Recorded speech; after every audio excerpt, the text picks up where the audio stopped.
La montagne de la famille est très puissante. Le premier message biblique que doit écouter un enfant doit venir du père, de la mère ou alors de daddy, de mommy, pas du pasteur. La première éducation de l'enfant ne doit venir de l'école. Ça doit venir d'ici. Et la façon dont la Bible dit d'entraîner un enfant. Attendez un peu. Comment est-ce que le train marche? Arrête-moi. Fais comme je fais, ne m'écoute pas seulement. Voici comment on forme les enfants. Ne me demande pas d'aller t'acheter la cigarette et quand j'amène, tu dis, si je t'attrape en train de fumer, je vais te tuer. Non, non, non, non. Les enfants ne sont pas des bons entendeurs, mais ils sont des beaux imitateurs. Que je t'enseigne comment former ton enfant. Tu dis, fils, je vais te montrer sur les finances du royaume. Voici ma part d'argent, voici ta part, n'est-ce pas? Tu entraînes ton enfant. Et tu dis maintenant, regarde-moi. Et tu dis, Père, merci. Un jour, cet enfant va s'agenouiller avec toi.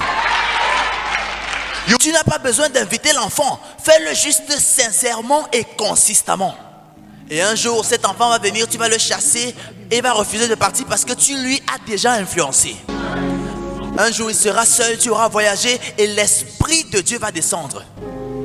Tu peux te décider que tu vas prier chaque nuit, imposer les mains sur tes enfants, imposer les mains sur ta femme. Et puis, ton fils va te suivre un jour. Tu vas dire, va te coucher et il va pleurer. Il devient un homme de l'esprit en suivant un homme de l'esprit. Écoutez, quand cet endroit va bien, ça va réduire le travail des pasteurs.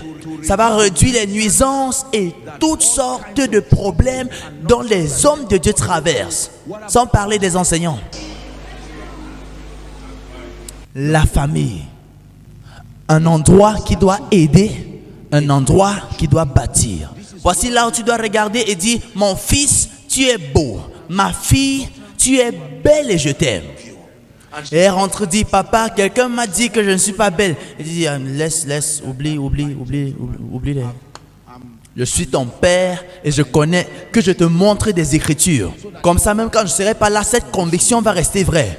Parce que si je te dis seulement le jour où je ne serai pas là, tu vas me chercher partout. Mais je vais te donner la parole que même quand je serai absent, ça va parler à mon absence. Écoutez. Je ne veux pas demeurer ici, mais on n'a plus assez de temps. Mais regardez ceci. Tout homme est tripartite. Lorsque nous parlons de famille, tout homme est mari. Ce qui définit sa relation exclusive avec sa femme. Tout homme est père. Définit la juridiction de sa responsabilité. Tout homme est sacrificateur. Si tu trouves un homme qui n'a pas ces trois qualités, ne te demande plus si c'est la volonté de Dieu. Fuis, moi je te réponds maintenant, fuis rapidement. Tu n'es pas père seulement quand tu as les enfants. Le point focal du patriarche, c'est la responsabilité. Puis, toute femme est d'abord femme. Pas dans le contexte féminin. La Bible dit celui qui trouve une femme. Parce que c'est cette qualité de femme qui est recherchée.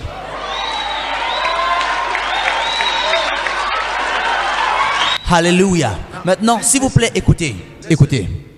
La femme, c'est une posture. C'est un état. Tu dois soutenir une certaine compréhension pour être une femme. Ça n'a rien à voir avec un homme qui se balade autour de toi. Écoutez maintenant, s'il vous plaît. Et puis, toute femme est une mère. Le point focal de la maternité, c'est le sacrifice. Toute femme qui n'a pas encore bien appris à sacrifier n'est pas une mère, même si elle a les enfants.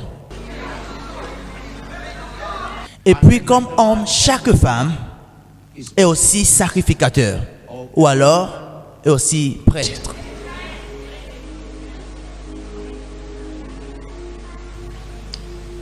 Quand une femme, Proverbe 31, rencontre un homme, Proverbe 29, ils vont créer une maison somme 112.